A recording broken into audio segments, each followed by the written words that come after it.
ना कभी हमने यूके सिंह को अपना परिचय बताया। हम नेपाल में एक प्रतिष्ठित कलाकार थे। म एकछिन कलाकार भाइ बहिनीहरूलाई त्यो बाजा नबजाइदिनु अनुरोध गर्दछु। लेकिन एक ऐसा पॉलिटिकल इंसिडेंट हो गया जिससे मुझे 3 वर्ष भारत में प्रवास के रूप में बैठना पड़ा और 6.5 वर्ष नेपाल के जेल में गुजारना पड़ा। उसके बाद मैंने जेल में पार्टी का विधान लिखा और जेल में पार्टी को पैदा किया। 199 आदमी को जेल से ही जिताया। उसके बाद 16 विधायकों को 16 सांसदों को जेल से जिताया। तब मेरा चर्चा सारा संसार भर होने लगा। अभी मैं नागरिक उन्मुक्ति पार्टी का अध्यक्ष हूं। मेरा पार्टी का नाम है नागरिक उन्मुक्ति पार्टी और हमारे पार्टी के भी 4 मंत्री हैं। मेरी बीबी मंत्री हैं संघ में, प्रदेश मंत्री कृषि मंत्री रामेश्वर जी आए हुए हैं और 4 मंत्रियां हैं।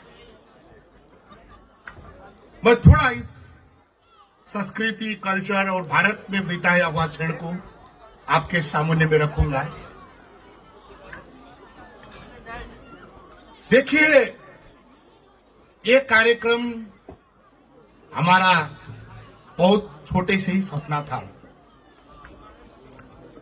मैं जब 13 साल का था तो थारू भाषा में किताब निकाला था जोगनी। वो नेपाल के इतिहास में पहला थारू अक्षर में लिखा गया हुआ किताब था और वो किताब का रजिस्ट्रेशन होता है मुझे मालूम नहीं था। धनगढ़ी में किताब छपवाया हमने। हम लोग ये तिकुरिया से ये बिलराया चंदन चौकी होके गौरी फंटा में आते थे, रेल चढ़ के, उसके बाद रिक्शा चढ़ के धनगढ़ी जाते थे। वहां से किताब छपवा के फिर यही रास्ता तिकुनिया होके टीकापुर जाते थे। छोटे से ही मैंने गाना बजाना शुरू किया। एक दिन मेरे पिताजी के पास रेडियो था। उस जमाने में एक गांव में 2 गांव में मुश्किल से एक रेडियो मिलता था। तो हमारे घर में भी एक रेडियो था। एक दिन बरखा के समय में हम लोग को बियार को उखेल रहे थे धान लगाने की वजह से। धान का बीज को रेडियो बज रहा था। तो मैंने मेरे पिताजी से पूछा कि पिताजी, ये रेडियो में गाने वाला आदमी कहाँ रहते हैं? तो पिताजी ने हमको झूठ बोल के फुसलाते हुए कहा कि बेटा, इसके अंदर छोटे छोटे आदमी होते हैं जो गाना गाते हैं। संजोग से हवा चला और छतरी के नीचे हुआ लट्ठी खस गया और रेडियो के ऊपर पड़ गया। रेडियो से बैटरी निकल गया। मैं बैटरी पकड़ के भागने लगा और कहा, रेडियो में गाने वाला आदमी मेरी मुट्ठी पे है। रेडियो में गाने वाला आदमी मेरा मुट्ठी पे है। तो मेरा दादाजी ने दिखाते हुए कहा, देख लालवीर, एक दिन एक तेरा लड़का बहुत बड़ा आदमी बनेगा। आज मेरा पिताजी भी सांसद है। मैंने जेल से ही उनको चुनाव जिता दिया। मैं इंडिया में बैठ के चुनाव जीता, आप लोगों को मालूम है। मैं बंदर भरारी में रहता था, यही बंदर भरारी में। ओ मेरी अय्या को बहुत बहुत सलाम, जिसने मुझे 2 महीना यही बंदर भरारी में लुकाया। मेरा मित्र यूके सिंह यही रहते थे, फिर भी मैं उनको मिलने यहाँ नहीं आता था ताकि हल्ला हो जाए। तो 3 महीना मैं यहाँ बैठ के नेपाल में सारा पार्टियों का जमानत जब्त करके चुनाव जीत गया है। मैं इंडिया में आया तो एक दिन लखीमपुर में गया कि मैं डीएम साहब से मिलना चाहता हूं। पहले तो मैं लखीमपुर का नगर प्रमुख ईरा श्रीवास्तव से मिला और उनको कहा कि मैं रेशम चौधरी हूं, यहाँ आया हूं, मुझे पॉलिटिकल शेल्टर चाहिए। तो उन्होंने कहा, नहीं, डीएम किंजल सिंह है, वहां जाओ, डीएम से बात करो, वो आपको शेल्टर जरूर देगी। तो डीएम किंजल सिंह के बारे में मैंने सुना था कि वो बहुत तगड़ा है, दबंग है, डेंजर है। फिर भी मैं तो एक पॉलिटिकल आदमी था, चला गया। गाड़ी में वो उमाशंकर मिश्रा दद्दू जी को मैंने गाड़ी में रखा और गया। तो किंजल सिंह जी से संजोग से डीएम कार्यालय में मेरा मुलाकात हुआ। तो डीएम शुरू में तो पूरा चौंक पड़ी, बाद में मैंने उनको समझाया तो बहुत साथ दिया उन्होंने। इस मंच में मैं किंजल सिंह के लिए, डीएम किंजल सिंह के लिए एक बार ताली बजाने के लिए आप लोगों से वो मांगता हूं। सडनली किंजल सिंह ने कहा कि रेशम जी, गोवा में एक महोत्सव हो रहा है, वहां हमको थारू कल्चर दिखाना है, आपको हेल्प करना है थारू कल्चर दिखाने के लिए। तो मैं और डीएम किंजल सिंह ने हमारे लिए एक गाड़ी का बंदोबस्त कर दिया। बीडीओ साहब और वो डीएसओ क्या क्या साहब होते हैं, उन लोगों के साथ मैं यहाँ आया। यूके सिंह जी से मुलाकात हुआ। तो वो अधिकारी लोग, यूके सिंह जी, मैं तो सीधा बोलता हूं, और देखिए मेरे में लटर पटर झूठ कपट नहीं होता है। यहाँ बहुत ज्यादा डीएम का चाकड़ी कर रहे थे कि ये हो गया, ये होना पड़ेगा, हम ऐसा होगा। मैं वांटेड आदमी, उनको मालूम नहीं था रेशम चौधरी 93 एल्बम निकाला है। रेशम चौधरी के पास 3 रेडियो स्टेशन था। रेशम चौधरी 40-50 देश में घूम चुका था। रेशम चौधरी जिनेवा कन्वेंशन में जा चुका था। इनको कुछ मालूम नहीं था। मुझे सर छुपाना था इंडिया में। फिर भी मैं अपना नैतिकता तो नहीं बेच सकता था ना, तो मैं वीडियो लोगों को डांटता था, क्या डीएम साहब से आप झूठ बोल रहे हो, ऐसा नहीं करना चाहिए, ये नहीं चाहिए। तो उन लोगों को गुस्सा आ जाता था मेरा ऊपर।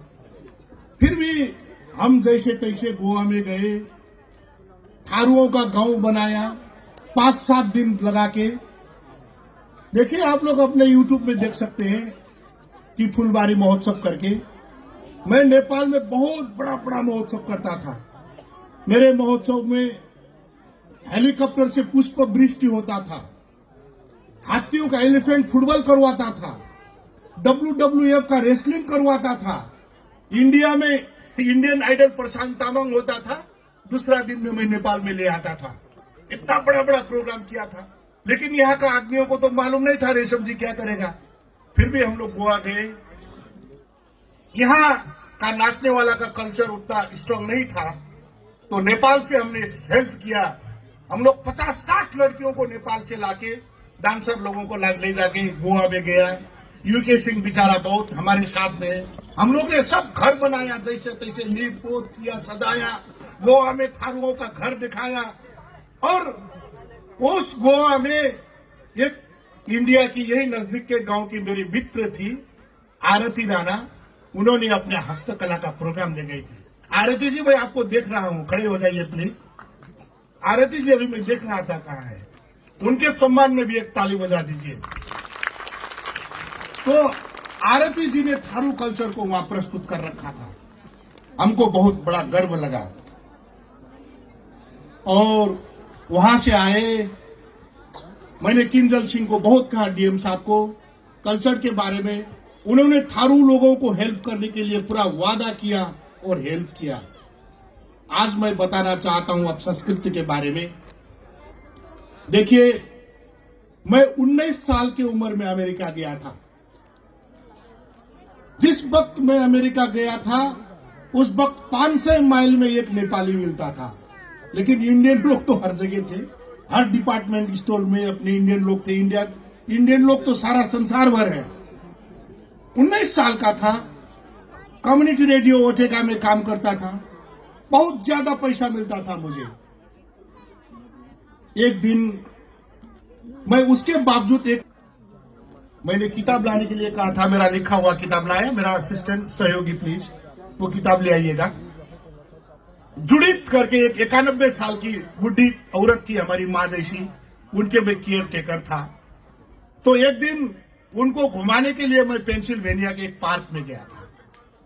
पार्क में गया तो 10-12 आदमी, 10-12 लोग इकट्ठे हुए थे, झाड़ी में कुछ दिख रहे थे। तो जुड़ित ने मुझे कही कि रेशम जाओ वहां कुछ हो रहा है, देखो क्या हो रहा है।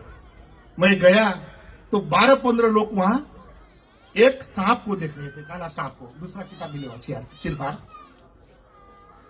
तो मैंने आके कहा जुड़ित को, जुड़ित वो लोग एक काला सांप को देख रहे हैं। हाँ काला सांप। तो उसके आश्चर्य में मैंने उसको कहा, तुमको मालूम है ये काला सांप काटेगा तो मुझे इसका विष निकालना आता है। उसने कहा व्हाट, तुमको विष निकालना आता है? मैंने कहा हाँ, मुझे ये तंत्र मंत्र आता है। तो उन्होंने कहा कि रेशम जी सुनाओ सुनाओ, ये तंत्र मंत्र कैसा होता है? मैंने उनको कहा नहीं, ये तंत्र मंत्र जहां तहां नहीं सुनाना चाहिए। शाम को आया, सोफा में बैठा, कपड़ा चेंज किया, तो वो जुड़ित एक एक पैक 2-2 पैक वाइन लेती थी। मैं उसके ग्लास में वाइन डाला तो जुड़ित ने मुझे कही तुम पियोगे? तो मैं नहीं पीता था, फिर भी कहा आज पियेंगे। थोड़ा एक पैक वाइन पिया तो मुझे भी नशा लग गया। तो मैंने जुड़ित को वो सांप के बीच झाड़ने वाला मंत्र सुनाया, गौरा पुटनाना शौर्य विखम मकर हो झंझाझा। जुड़ित इतना खुश हुई, इतना खुश हुई, इतना खुश हुई। रेशम तुमको सांप का बीच झाड़ने वाला मंत्र आता है? मैंने कहा आता है। तो अब जुड़ित को इंटरेस्ट देख के मैं उसको धीरे धीरे अपना कल्चर का गाना सुनाने लगा। बहुत सारा थारुओं को मालूम है कि माघ महीना में मेरा गाना नहीं गाया हुआ बगैर माघ नहीं मनता है। सखिए हो माघ का पीली बुरी झाड़ मेरा ही गाना है। मैं जेल में था तो मेरा एक गाना नेपाल में बहुत संसार भर वायरल हो गया, कस्तो होला भाटू राजा को दरबारा। मैं जेल में था तो पुलिस लोग, इंचार्ज लोग दिखाते थे मेरा गाना। संसार में 2.5 करोड़ टिकटॉक बना था उस गाना का। तो वो मुझे कहने लगी और मैं उनको मैं हमारे कल्चर के बारे में कहता था, बताने लगा, जानकारी देने लगा। तो जुड़ित ने कही मुझे, रेशम आप अपने देश नेपाल में जाओ, जाओ यहां मत बैठो, एक कैम्ब्रिज हार्वर्ड ऑक्सफोर्ड सब दिखावा है, यहाँ कुछ नहीं होता है, क्या पढ़ोगे? अंग्रेजी जानना ही पढ़ना होता है, कुछ जानना है नहीं है नहीं, जाओ तुम जाओ नेपाल जाओ। तो मेरे मन में भी धीरे धीरे नेपाल आने का अभिलाषा पलाने लगा। कुछ महीने बाद मैं नेपाल आ गया, काठमांडू में आया। फिर काठमांडू में रेडियो नेपाल और टेलीविजन में मेरा बहुत बड़ा पोस्ट में जागीर था। मेरा इंद्रेणी फिल्म्स था, खुद का फिल्म कंपनी। और तो ये सब बेच के फिर मैं सुदूर पश्चिम टीकापुर में आया अपना रेडियो स्टेशन खोलने के लिए। नेपाल में mid western and far western part of Nepal में सबसे पहले 3 रेडियो स्टेशन मैंने ही खोला था। तो यहां आया और थारू कल्चर के बारे में सब अध्ययन करने लगा। मैं आज यहां विशेषतः बताना चाहता हूं, दोस्तों, मेरे भाइयों, मेरे साथियों, संसार में सब चीज मिलता है, संस्कृति नहीं मिलता है।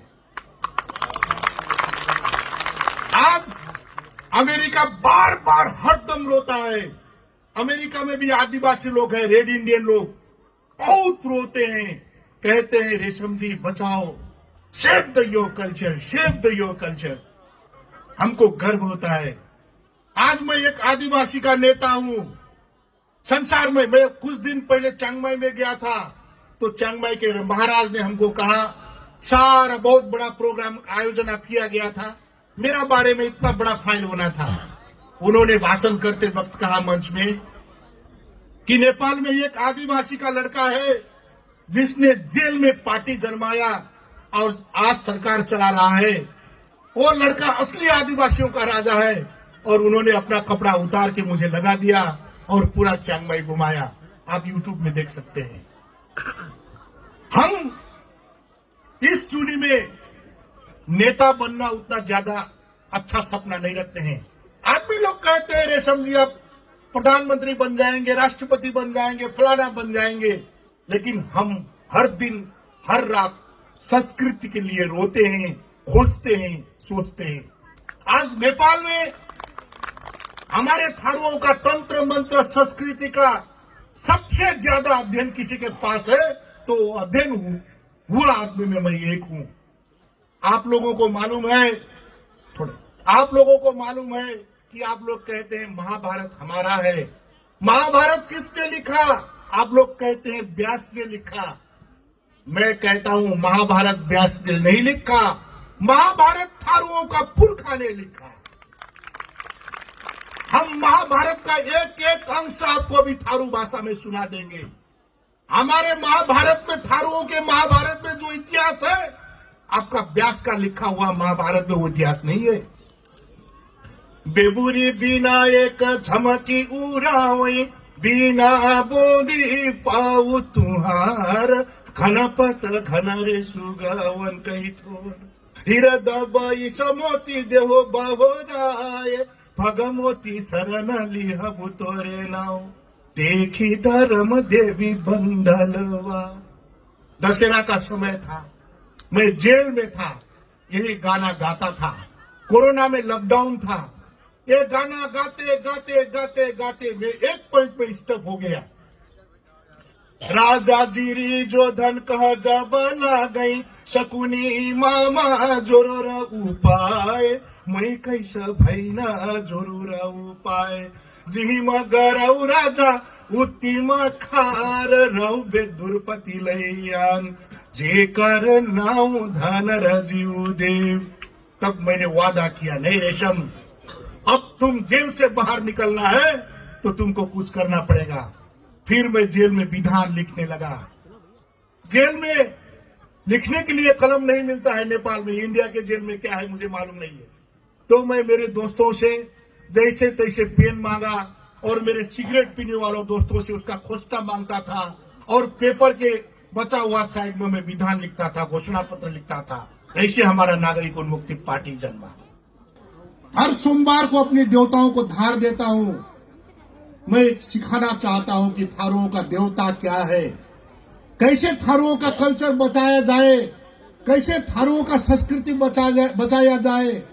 हम लोग, नेपाल और भारत का रिश्ता इतना नजदीक का है कि इंडिया में 16 फिल्म बनता था और नेपाल में हमारे पुरखा लोग 16 फिल्म का नाटक बनवाते थे। अब यहाँ 16 फिल्म बहुत ज्यादा चर्चा था। हमारे वहां पुरखा ने गाना बनाते थे, चारों दिशा में घूमे रहनु हो, नहीं पैनु गब्बर के हाल, आई हो 50,000 रुपये, यारे भल्ला धरनो इनाम। गब्बर का वो रामगढ़ का इतिहास नेपाल में हमको भारत लोगों ने सिखाया। भारत में बैठे हुए आदिवासी मेरे मित्रों को भी मैं कहना चाहता हूं, कृपया संस्कृति बचाइए। अभी मंच में है, यहाँ नेवारी संस्कृति आया है। मेरी बीबी भी नेवारी है, मेरी बीबी श्रेष्ठ है, रंजिता श्रेष्ठ। एक काठमांडू का एक अनुसंधान कहता है कि नेपाल में रहने वाले, नेपाल के जितना भी नेता लोग हैं, इन समुदाय से छल करते हैं और इनके चेली बेटियों को शादी कर लेते हैं और काठमांडू में रह जाते हैं। ऐसा नहीं है, संजोग से मैंने नेवारी में शादी किया, मेरी बीबी अभी नेवारी है। इनके पास बहुत ज्यादा संस्कृति है, ये लोग ने यही बचाया रखा है। इंद्र यात्रा इनका है, घोटे यात्रा इनका ही है, घोड़े यात्रा इनका ही है। देखिए, नेवार का संस्कृति भी आप लोग ने इस गांव में देखने को आप लोगों को मिला। इस वजह से इस आयोजक कमेटी को भी बहुत बहुत धन्यवाद। मुझे लगता है मुझे अब ज्यादा नहीं बोलना चाहिए, क्योंकि बहुत लोग हैं। अब आप लोगों को नृत्य देखना चाहिए। मैंने अपने जीवन में 17 किताब लिखा हूं। मेरे म्यूजिक में साधना सरगम, अलका याग्निक, सोनू निगम, प्रीथा, दीपा, उदित नारायण सब लोग ने गाए हैं। आप लोग सब लोग अपना यूट्यूब में देख सकते हैं।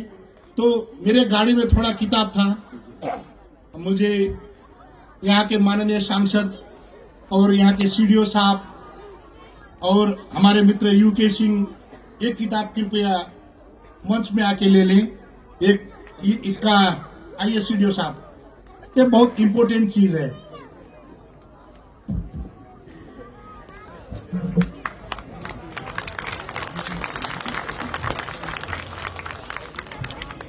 बहुत धन्यवाद माननीय पूर्व सांसद महोदय श्री रेशम चौधरी जी, और न सिर्फ बतौर नेता बल्कि बतौर लेखक भी आपकी अपनी एक सशक्त पहचान है और वही पहचान किताब के रूप में, एक पुस्तक के रूप में भेंट करते हुए बहुत धन्यवाद आपका। और आप हमारे आमंत्रण को स्वीकारें, इस कार्यक्रम का अभिन्न अंग बने, इससे तो बहुत बहुत धन्यवाद।